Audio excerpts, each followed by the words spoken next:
Okay, so let's get our actual program started. Cal, so what we're going to do here is in the chat window, tell us a little bit about who you are and why you signed up for this class today. You know, the truth is it's a big topic. We'll try and tailor our comments to your specific challenges, and that's what the breakout rooms will be about as well. So next slide, Cal. And Cal. Fadwaka. So I'm going to do this little Fadwaka, and I'm going to do a little bit of a before and after story for me. So I mentioned that I've been in business for almost 30 years. And I have to say that one of my early accomplishments as a business owner was I became the world's best micromanager. There was no situation I could not make worse, because I don't know if anyone is frustrated with doing it all, upset by the fact that no one cares as much as they do, challenged with having turnover. I have to be honest with you. There was a time at my office when there was a pool as to how long the new hire would make it at the company. And my personal best was I had someone leave at lunchtime. I'm serious. I was a terrible, terrible leader. This was causing turnover. It was causing underperforming. I wasn't hitting the numbers that I wanted to hit. Anybody struggling with burnout? Throw a 1 in that chat, right? So I was doing everything, and so no one could do anything. I was burnt out. And then I started to realize, and you could tell me with another one, anybody ever wondered, do they have the right people on the bus in the right seats? And if you're a Jim Collins fan, you know what that means. And think about a crew team. If you've got a crew rowing in the same direction, powerfully fast, one person off, not so much. So I know what it's like to be a very poor leader. So do the hundreds, I'm not exaggerating, of people who worked for me over the 30 years. But like with most things, I hit a wall, and I decided that what was the source of my problem? Me.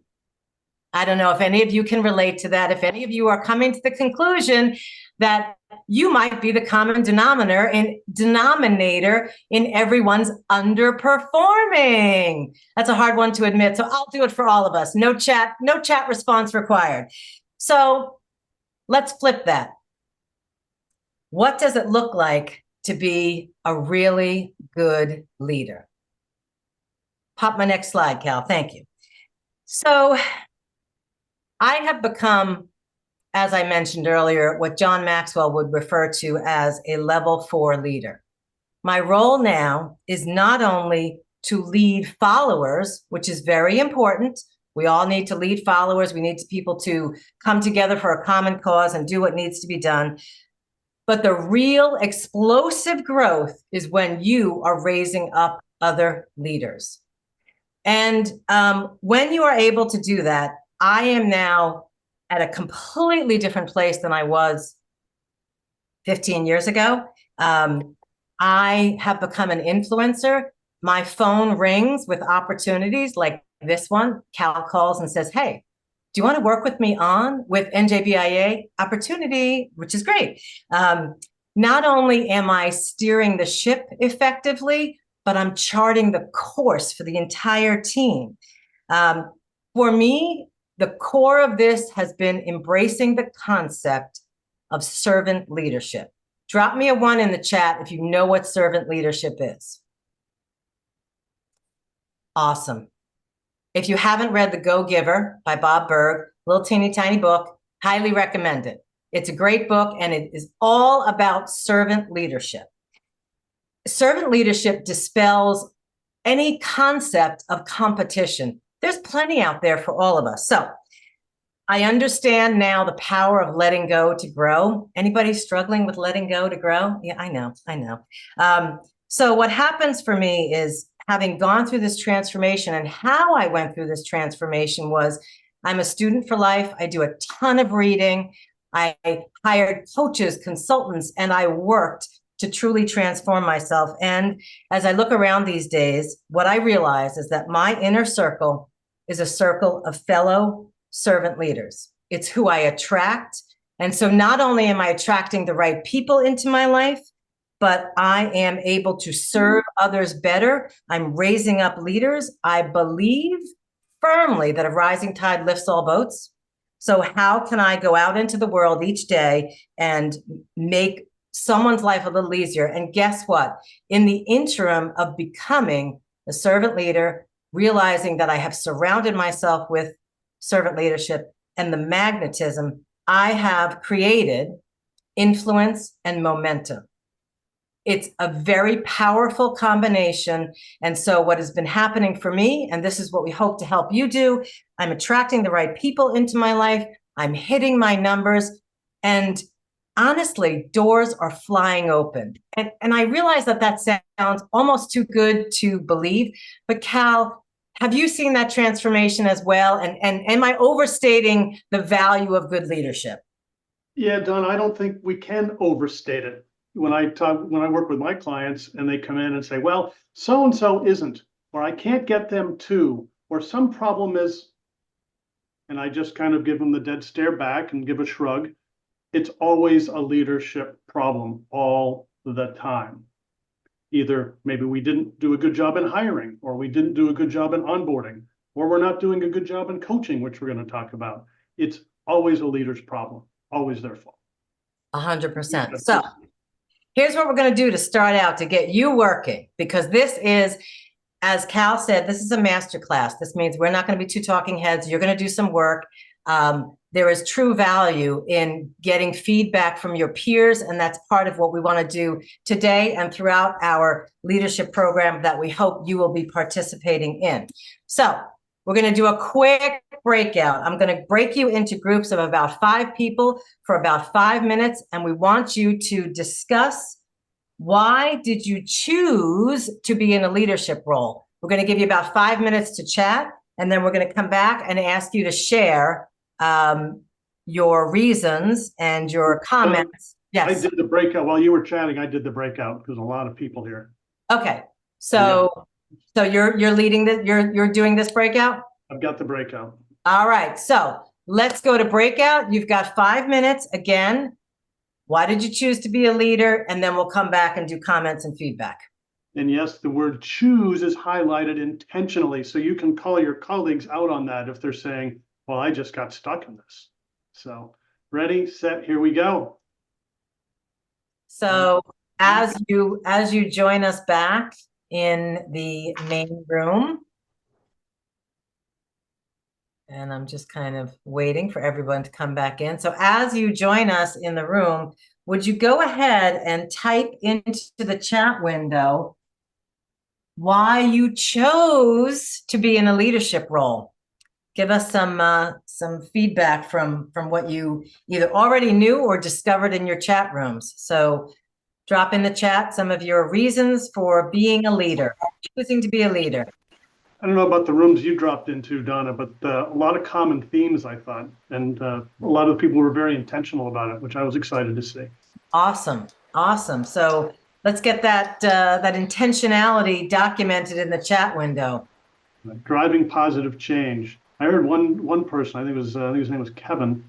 He said, I wanted to step up and help the rest of the team up their game as well. So that was very intentional. That was pretty cool. Servant leadership, raising up other leaders. Excellent. Exactly. Bring a team together, help team members, continue growth. One person said it was a bigger salary, but you know, that was a choice. But the truth is, leadership will help you accelerate your career, whether you're corporate or business. It does hit the bottom line, without a doubt. It does. And I know, Donna, this happens to you. If you're in a room of people, they always ask you to MC or to facilitate, right? Happens all the time. They do. That's right. And talk about thought leadership and working smarter, not harder. There's just so many reasons to do this. Absolutely. I love the notes that we're getting. Make change within the center. Didn't ask, but my leader had to delegate. I wonder how many people on this call kind of got put in that position. We will find out. Awesome. Be given different tools. That'll be a topic we spend a lot of time on. Show of hands, how many people love to delegate? I do. I really, really do. I didn't used to, but I do now. That's Yeah, part of that recovered micromanager piece. that's one of the hardest things, especially as we came from a role of the doer to the. That's right. That's something I see teams struggle with all the time is how do I get my experts Morning, Gloria. and eventually leaders. I'm gonna put it down after first. Okay, so All right, Megan, you can mute everyone. Cal, you unmute you. All right, so Cal, why don't you? Hi, Jennifer. You may have heard me speak at another event. I do it pretty regularly. Cal, why don't you tell our fantastic audience a little bit about the 4 hats of leadership? So the 4 hats of leadership, and again, this is about being intentional. So I'm hoping people are reading what's in the chat and that you're taking stuff away from the other people that are communicating about their story. So we're not going to do a breakout because we already did one. We're going to there we go. So 4 hats of leadership. And I don't think these are big surprises to anybody, but the trick here is being intentional about it and knowing when you're wearing one of these hats and your ability to influence, because part of leadership is influencing. Is that a fair assessment? Is that a fair comment? Nod of heads, shake of heads, maybe, maybe not.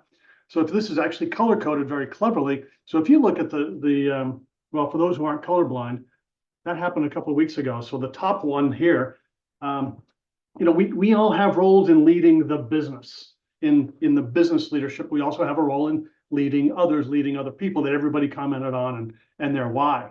Now, only one of these roles of supervisor, trainer, coach, and mentor really have positional legitimized authority. And that's being the boss. So we'll talk through the others. List it right in the chat. I'll bring it up so I can see it as well. In the chat, what are things that you believe you do as a supervisor? What are your supervisor duties? What are the roles, the things you have to do every day as the boss, as the supervisor? Put them in chat. I'm kind of curious to hear what other people have. And we'll clarify these different roles here in a minute as well. I can bring my chat up here. We got 1. Make sure people get their stuff done, right? Get the tasks done. Performance reviews, yep. Enforcing the rules. How many people have some kind of KPI or key performance indicator for their role, for their job? Nobody does. Wow. Come on, somebody raise it. Amy, just raise your hand. Thank you. That's good. How many people have KPIs or performance indicators for other people in the organization? You track, you review them on a regular basis. That's kind of a boss role. Michelle, that's great. All right, those are all good ones. And then we have the trainer role. What are some things that all of you do if you're wearing a trainer hat? When I do this live, I actually put on the hats, but what are trainers? So what are you training people in? Donna and I prefer you outsource some of the training, but that's just us, right? They're training how to do the things in their job, training them about product. Some people choose to train them on how to sell. That doesn't always work so well. Do we have any sales managers, sales leaders in the room? A few? Good. So Michael, I know you wouldn't do this, but what a common thing for sales leaders especially to do are they go in and tell them, hey, this is how I do it, watch me. But that's not them, and it doesn't generally work all that well. So that's the training. How do they learn how to do their job, do the elements in their job? Then there's the mentoring. In the chat, what are some roles of mentoring? Anybody have a good definition of mentor? I'll look in the chat a little bit. I'd like to have people talk, but we got a whole lot more people than we thought. Wow, good chat people. You guys are fantastic. Yes, they are. Direction. Really interactive people. That's great. Role play. Could be role playing. Yep, that's a good one. Mentor. Become better networkers. That could be. I think of mentoring. I'll ask Donna what her thoughts are as well. My belief about mentoring is leading by example and showing the way. Now, Donna talked about servant leadership, maybe about taking some risk. but I want to show the way. I'm going to talk the talk, walk the walk, do all those things, and lead by example. Donna, do you have any thoughts on mentoring or mentorship? I do think that our role as a mentor is everything that you said and what we're seeing in the chat. But for me, it's also helping my mentees navigate the relationships that will help them accelerate their career. So part of mentoring is teaching a mentee how to be mentored, setting expectations, asking questions, following up, being a clear communicator. So I think it's the process and it's the content. I love the part about clear communicator.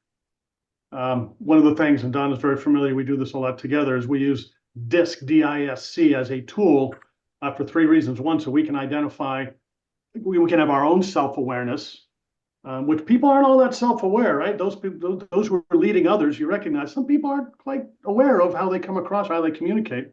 How do we identify how somebody else, like, I'll pick on Amy for a minute because she's right in the middle of my screen. Amy's not quite as outspoken as some. She's really smart, and she's very data and detail oriented. I'm the opposite communication style. So when Amy and I communicate, we have to acknowledge that we have different preferences in how we communicate. So that's a big one, and certainly as a mentor, we need to do that. Now, the coach part. The coach is probably one of the difficult, maybe one of the more misunderstood things. We'll talk about this here in a second on where are the challenges, or what are some things people don't do so well. So question here, what percentage of your time do you think you spend in the supervisor role? Let's see, these aren't numbered. Well, just put a percentage in the chat. In the supervisor role, in the creating the rules, the enforcing the rules, being a boss. How much time would you say you spend in that role, wearing that hat as a percentage? 75, 25, interesting. 45, 35. And I think we're averaging about half our time. Now, when we go into these later in the year, I'm going to give it away a little bit. What you will find is the amount of time that you should be spending in all of these, wearing these different hats, it's going to total way over 100%. So we're all kind of screwed in that boat, right? Good. Yeah, it seems like people are averaging about half their time. Fair enough. Next one. How often do you feel that you are taking a coaching role with your team?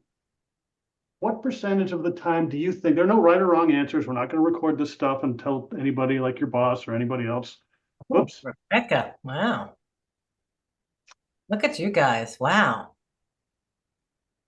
So if I'm spending half my time as a supervisor, but I really probably want to be spending 35% of my time coaching and growing the other people, having them have self-realization, boy, I'm up to 85% of my time.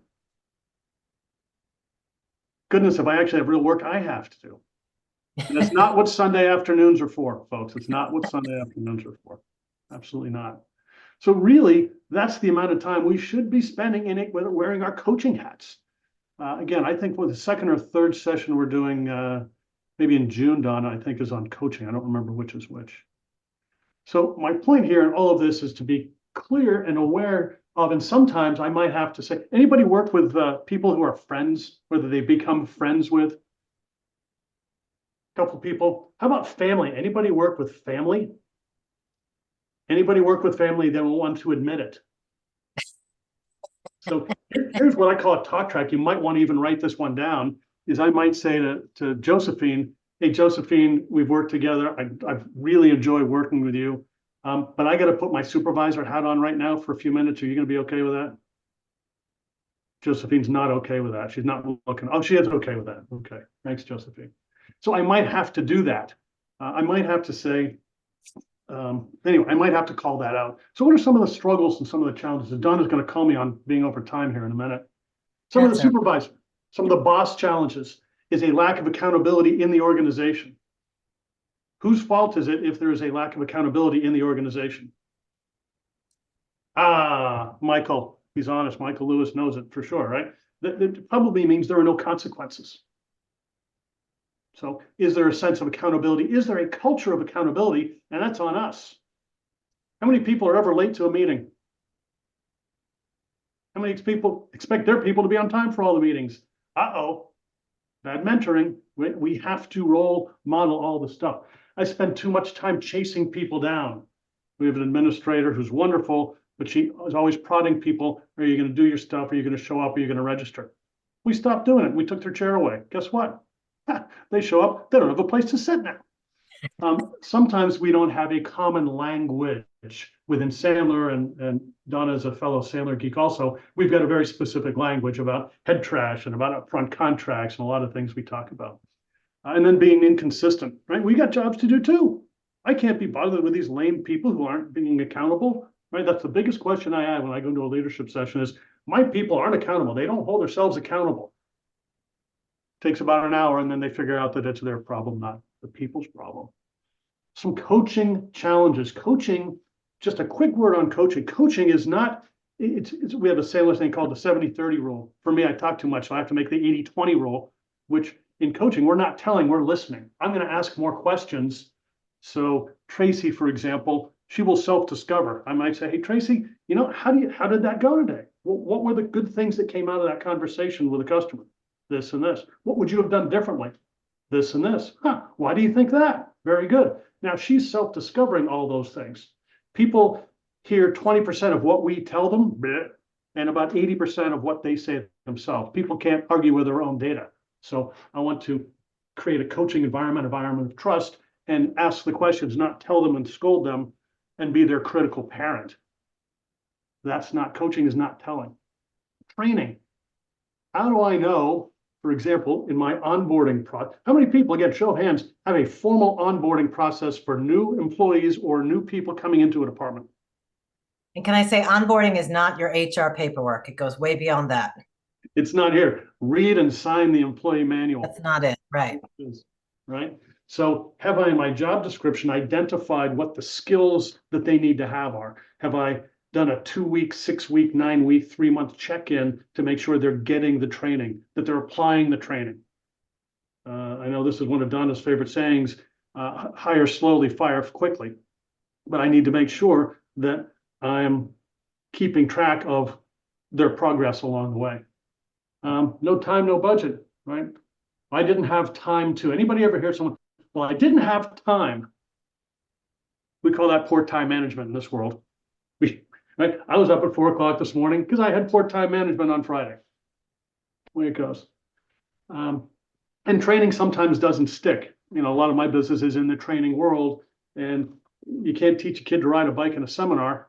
If you show up and you have a fun thing like today, it is my great desire that people will take one thing away from here and be able to do it and apply it.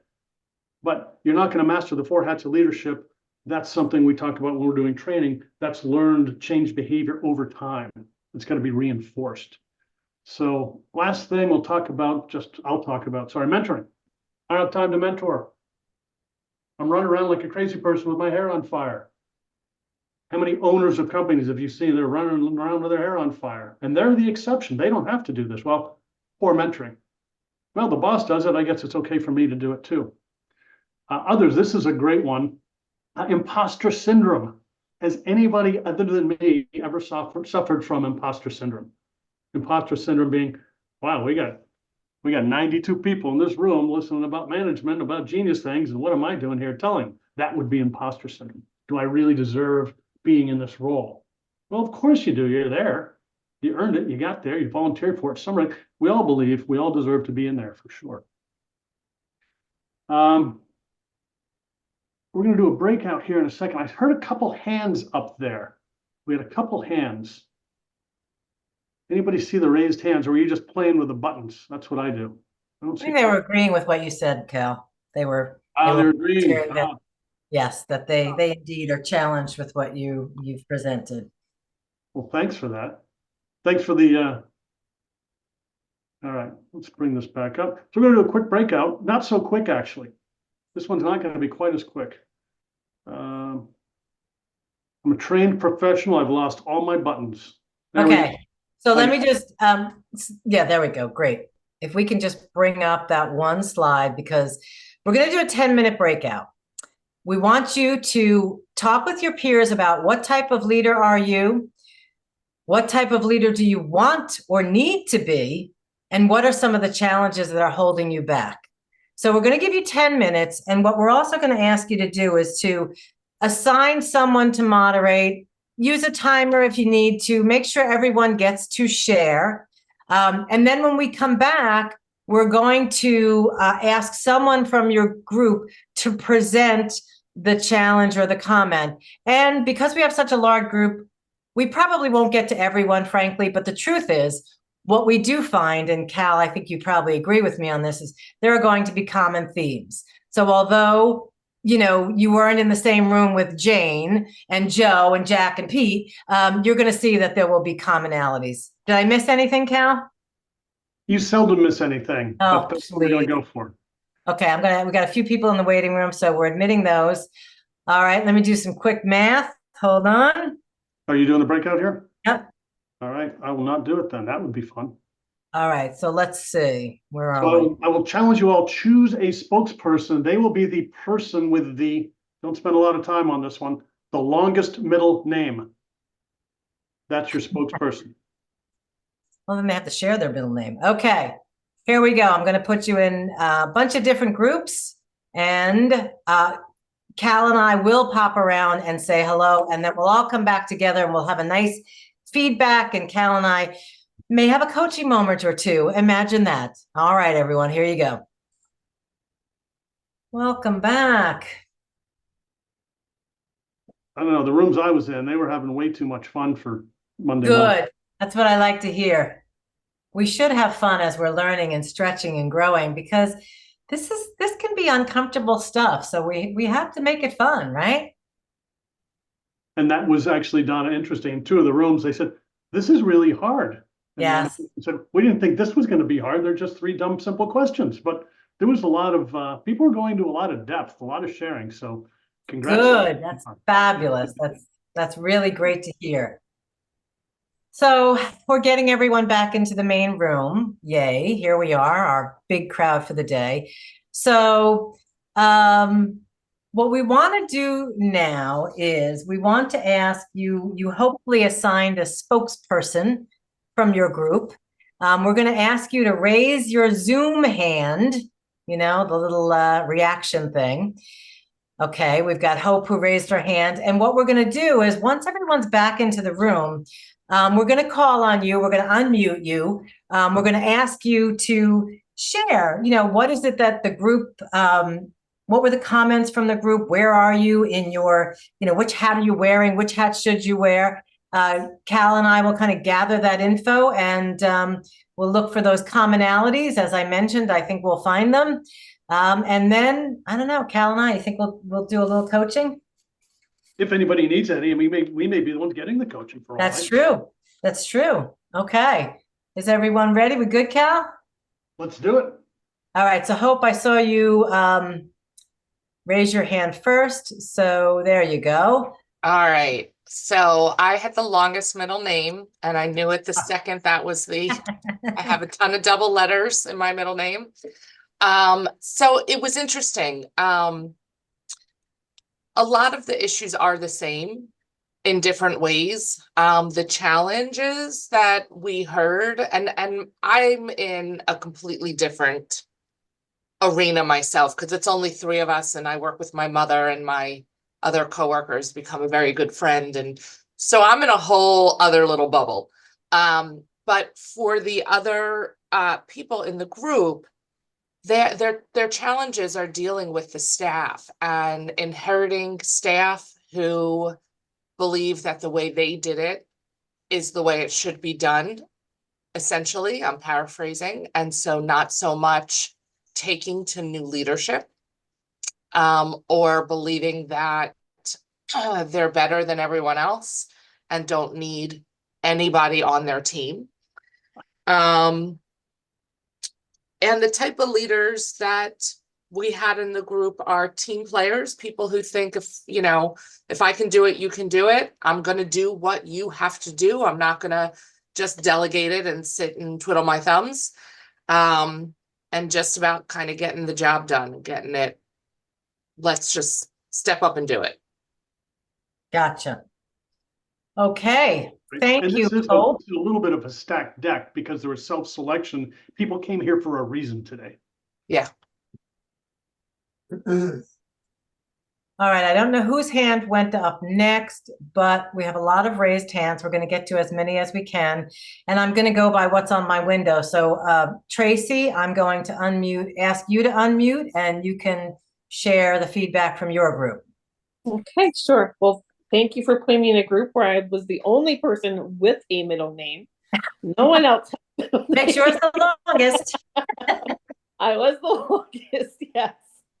So we had for leadership types, everyone had a different type of leadership. You have your mentor, a positive leader that's just, she's like, she's like, all right, guys, let's just go, let's get it done today, type positivity. And mixed leadership, where sometimes it might be micromanaging, sometimes it might be servant. It depends on what trickles down from above as well. So you can, you come into work one day with a certain plan, and well, that just totally changes, and that kind of changes your leadership as well. We're looking to be servant leaders. We want to be able to raise people up. And I think what gets in our way is time and being understaffed. Again, you have a plan going in, you have somebody out on maternity leave, you have somebody that calls out. Those different things just kind of happen to, sometimes that affects your leadership as well, because now you're regrouping to change. I would imagine, and you can drop a 1 in the chat, but I imagine many of us are running a bit thin these days, and it does present challenges. And that comes back to some of what Cal was talking about. It's hard to hire these days, and we're trying to do the best we can with what we have. Cal, you want to call on our next participant? Let's see. Let's go with Mike Sanchez is right in the middle of my screen. Mike is off mute. He's ahead of us. Hey everyone, how's it going? Hey, Mike, good. So our group, we had some leaders who had grown, who started off kind of authoritarian, and then they became more of a mentor coach to supervise. We have leaders that like to give answers and let their people grow, because people tend to get a little bit complacent. We had the coaching type of leaders. And our leaders wanted to be the type of leader to point people in the right direction and get out of the way and let them do their job. They wanted to be the type of leader to inspire and champion people to grow and step into their potential. And they wanted to be the type of leader that wouldn't shy away from issues and show people the strength and weakness. And, one of the issues that you had mentioned too was time. So that's one of the things that they struggle with. There's the generational gap and the different work ethics and maturity levels between people. People tend to get stuck in their way, so that gets a little tough. And people tend to be kind of a little closed-minded with their roles. So those are some of the issues that our group had. Those are good ones, Mike. And, just observation for anybody else, maybe. Do you ever notice it's those of us with a little gray hair that say there's a generational problem? It's not the other ones for some reason. I don't know where that comes from. But that wasn't me. That was Michelle in our group who came up with that, who said Okay. that. So I can't take credit for that. Who has no gray hair? It was a So I good guess group. I stand corrected. All right. Let's see. Who else do we have on here? So many. So many. I know it. How about Carla Phillips? Carla. Carla's got to unmute. Hi. I'm sure it's fascinating. There we go. Okay. I didn't real. Oh, I thought it was another spokesperson, but I agree with the young man who spoke before for our group. We did have a lot of times time being a factor of time affecting our leadership. And certainly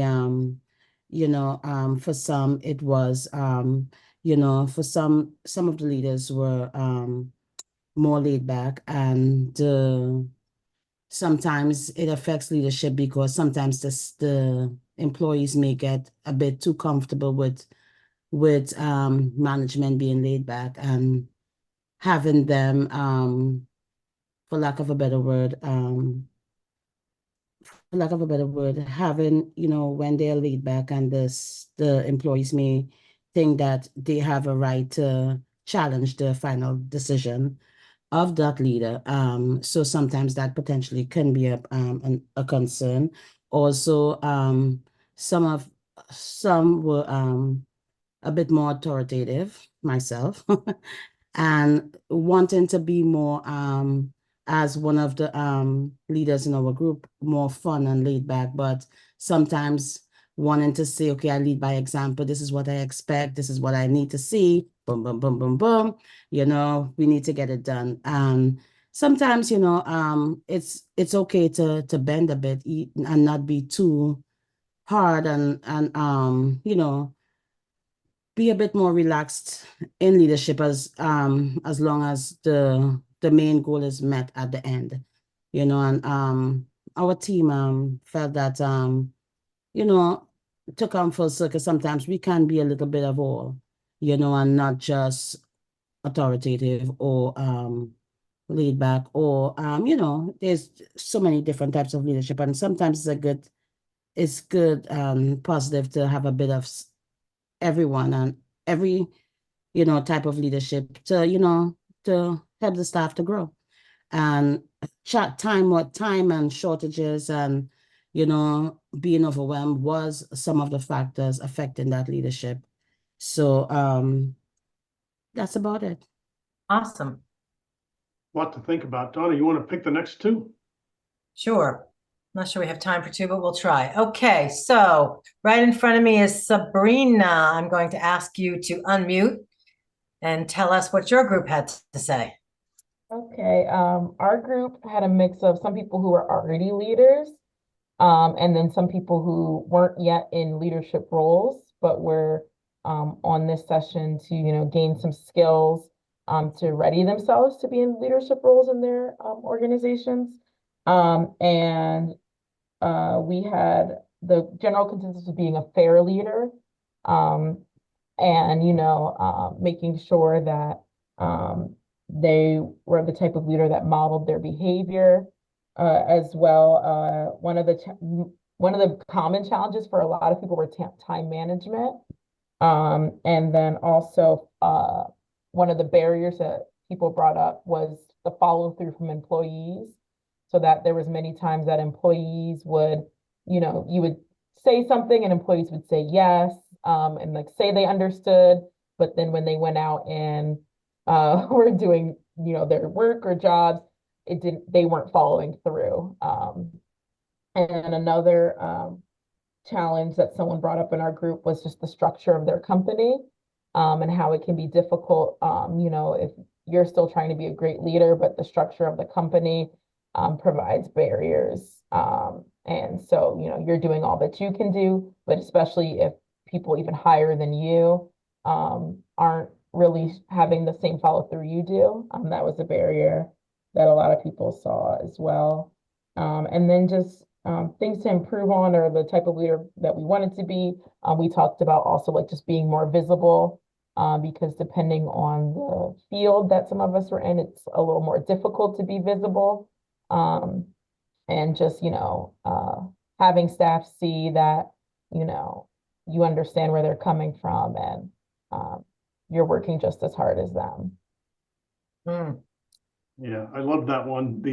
About being visible, that's certainly part of leadership. And I think in Sabrina's case, she's part of a quality organization, right? I think from the outside, we expect them to just be quiet and do your little quiet quality thing.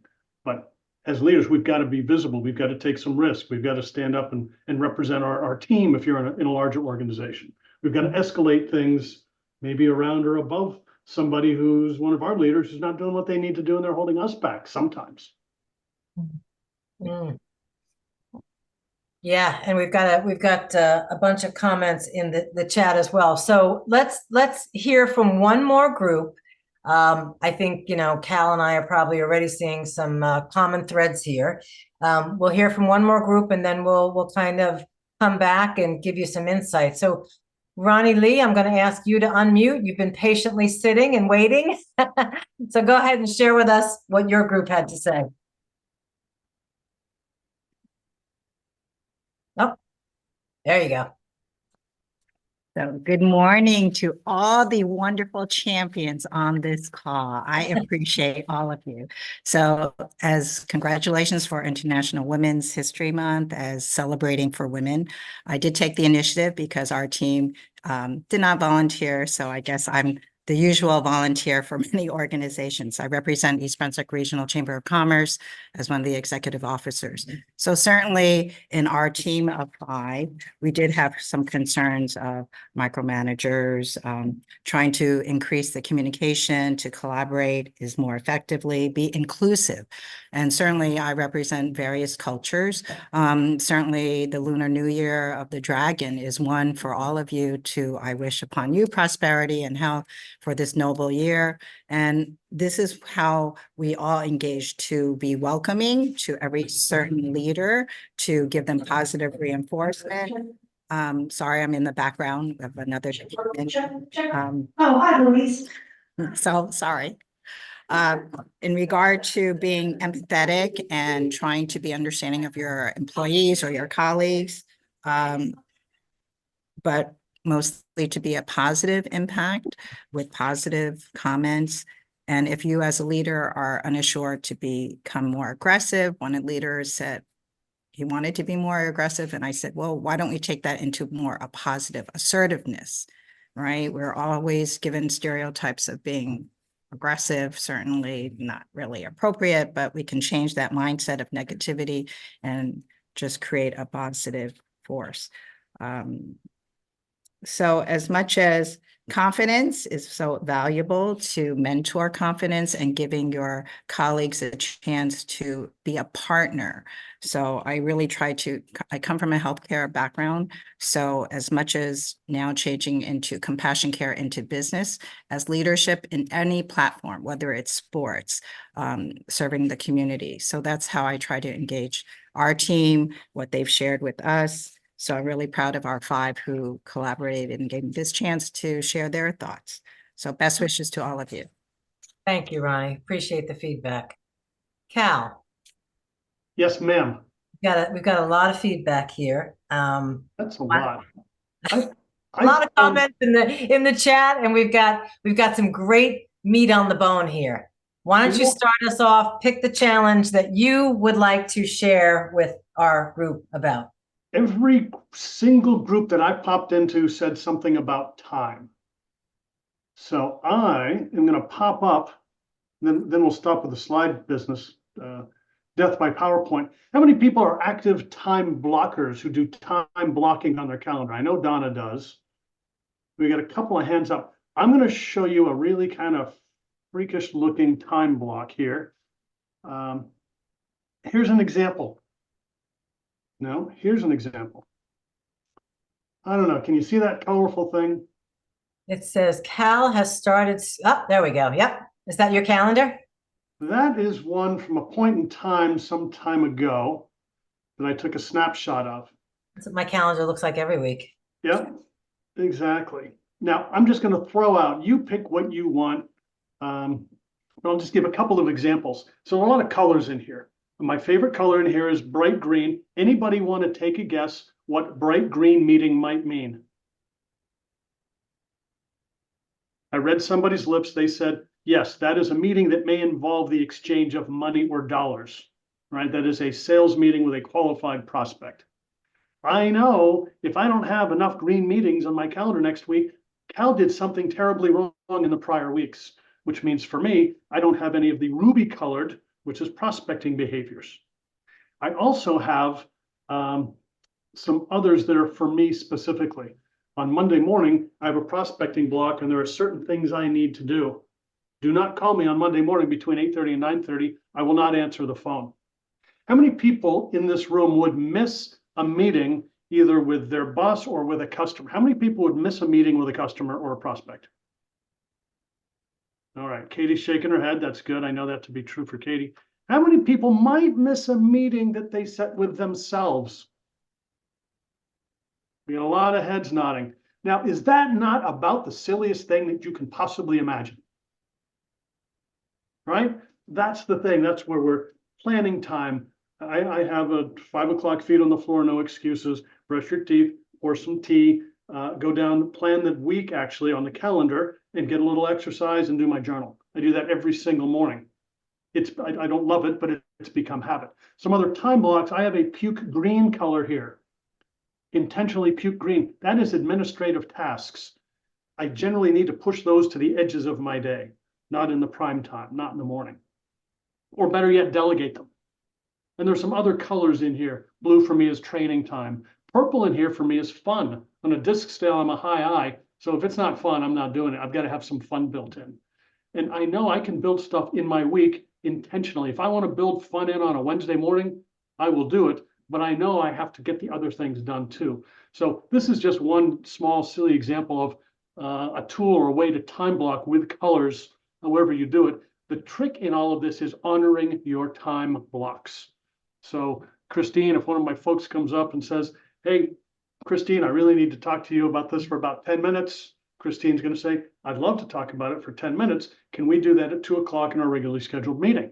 And I'll go, huh, Christine's a genius. Of course, that's when we should do it. So you don't get your day interrupted and then you've delegated that time. So that's a quick one on there. That was my aha that I took away, Donna. Okay, so I'm going to make a comment on that and then shift to something I heard. So Jennifer, you just asked, how do you allow for additional meetings that come up after you have blocked all time? It's called white space. You can't book 8 hours a day. It's never going to happen. You're never going to get beep, beep, beep, beep, beep. So my encouragement for that is to leave some what I call white space, and that might be your thinking time. But I could talk for days on time management, and it's really not time management. It's me management and task management, because you can't manage time.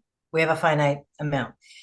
What I would like to touch on, and Cal, I'll ask you for your feedback as well. One of the common themes I heard both in the chat, in the rooms, and in your feedback is the challenge of which type of supervisor do I need in which moment. I'm dealing with multiple generations. I have been mandated, and we all need to embrace diversity and inclusion. And we're in a new world where that's concerned. So I'm going to lump all of that into the who do I need to be in this moment leadership. And what I find is, and yeah, sometimes we're training up, sometimes we're training down, sometimes we're training across. So what I want to say about multiple generations, about people who want to do things the way they've always done it, my least favorite phrase, no one's allowed to say it in my company. I don't want to hear that it's because we always did it this way. Tell me why we're still doing it this way. So I think that is shifting, being who you need to be in the moment. I think that comes down to some of the basic things that need to happen. In every situation, there has to be a gap analysis. Where am I? Where am I trying to go? So I think that starts with who am I and who are they? And, Cal mentioned earlier, DISC profiles or personality assessments. Those are amazing tools to really understand what drives you, what drives them. And if you don't have those assessments, one of the things I learned in Sandler is you mirror the other person. So you just pause, you kind of let them set the pace for the conversation and the tone. So I think when we come to which hat should I be wearing in this moment, I think we have to get clear on who we are, who they are, and then it's going to be about taking, and this is hard because we're all pressed for time, but one thing I know will be a great investment of your time is to get really clear on who your people are and what's important to them. So we have our agenda, but they have our agenda. And as leaders, it's our job to make sure those both ultimately move in the right direction. It takes time and it takes practice, but it's time well invested, because I think, I forget who, I think Sabrina was saying, someone will tell me they know what they're doing and then they leave and then they bring it back to you and it doesn't resemble anything close to what you thought you were going to get. That's miscommunication, right? So we have to set milestones. We have to set expectations. We have to communicate clearly. And all of those things help to navigate those moments of who do we need to be at this time? Or do we need to be a servant leader? Do we need to be more strict? I'm not a big fan of the word strict. I would say, do we need to follow protocol more closely? And if they're not following protocol, I don't suppose you could explain to me why you're not following the protocol, or tell me the way that you're doing it so I can understand. So I think it's always about asking, assessing, and then moving forward from there. Cal, anything you'd add? We could talk about this stuff all day. And I know. You touched on, I think, something very important, and we'll, in our series coming up, we're going to talk in depth about this. A big blind spot is not tying our folks, their personal goals to their business goals. Show of hands, how many people have business goals written down by the company or created by you? We got a few hands. So one of the challenges, and I'll tell the story later, not today. Do I know what is driving the people that are driving the company, that are doing the work, the people that are working for me, my direct reports? Do I know what drives them? Do I know what their personal goals are? I don't want to get too personal, right? There's the little HR issue, but do I know if they believe we are helping them achieve their goals, they're way more likely to be happier about having the company achieve the company's goals. So I think that's a really important one to pay attention to. You know, and just tying the two things together, because we're almost at the end of our time here. You know, you showed your calendar and you talked about how you time block, which, you know, I do as well. And I also happen to be a visual processor, so I need to see that I'm overcommitting. So I put everything on my calendar. But I think also it comes back to, so my main color on my calendar at this point is yellow. Those are my leadership moments. That's where I want to spend most of my time coaching, mentoring. I don't supervise so much anymore, but creating KPIs. This all ties back to, you know, we said, do you have an onboarding process? Well, understanding what's important to your team members needs to be a big part of your recruiting and your onboarding process so that you can align these things, because this is time well invested. If this is the time and dollars that you're going to invest to improve your leadership skills, ultimately it leads to influence and momentum, and it has a huge ROI. Cal, I mean, we got a couple minutes. Is there another common theme that you'd like to comment on that we heard from our groups? It was, I'm going to use a different word for it. I heard change management. Mm-hmm. We have new leaders coming in. The environment's changing. The business has changed. Now, as leaders, we have to lead by definition. And I think it's really important. Again, this is another topic we're going to cover in the future.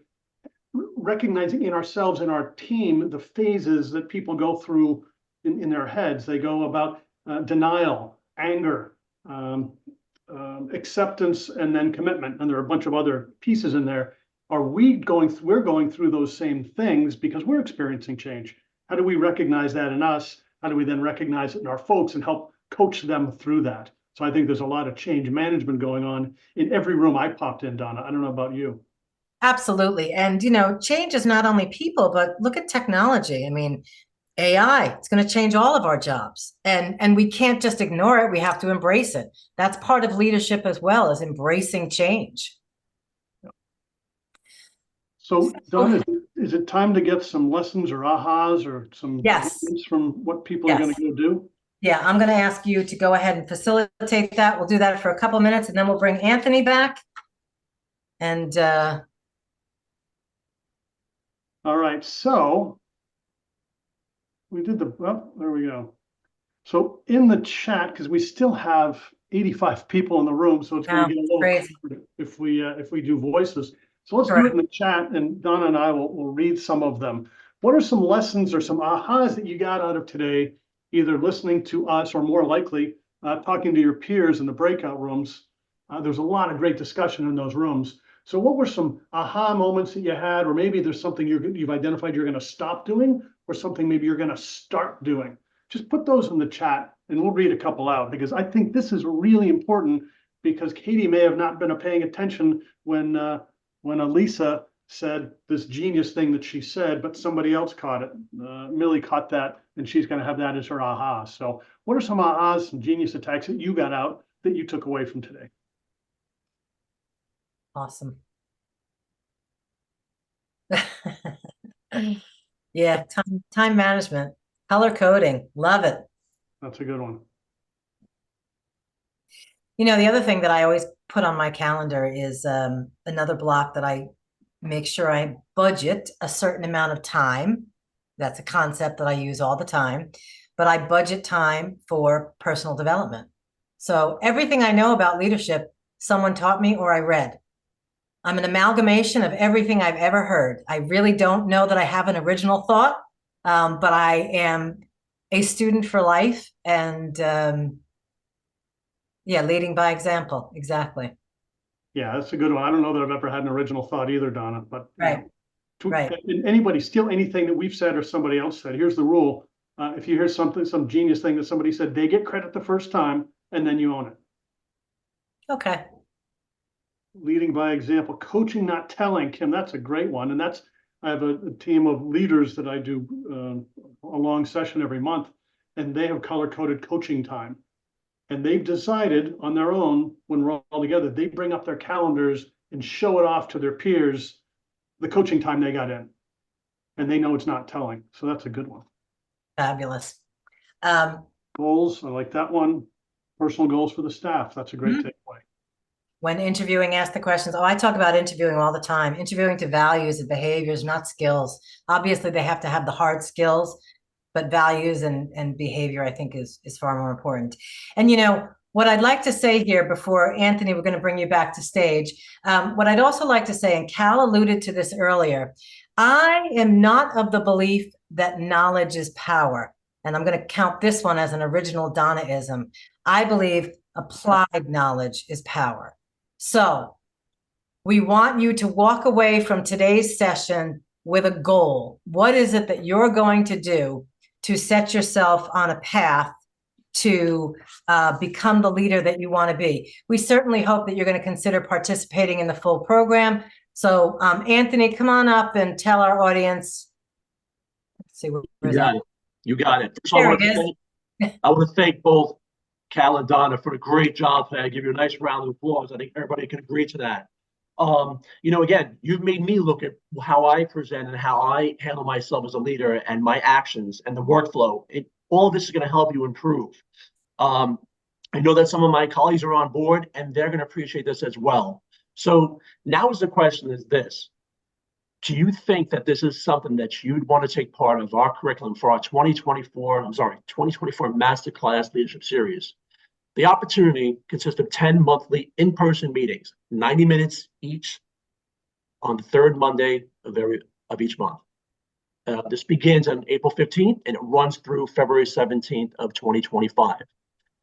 These series, hosted by Cal and Donna, take a deep dive, provide you with practical tools that you already might utilize today, but they're going to take it to the next level in the business environment. It's interactive. It'll help you master your best ways to reach out to potential new clients, as well as how to respond to different solutions, in different situations. And by doing so, it'll help elevate you and the people you work with each and every day. There's more information on our website at njbia.org. And I'll drop the link into the chat for you to review for the masterclass. But my question to you is this. So do you think you're worth it? Now is the time to invest in yourself. From what you learned this morning from both Donna and Cal, you need to take advantage of this collective series by registering and participating.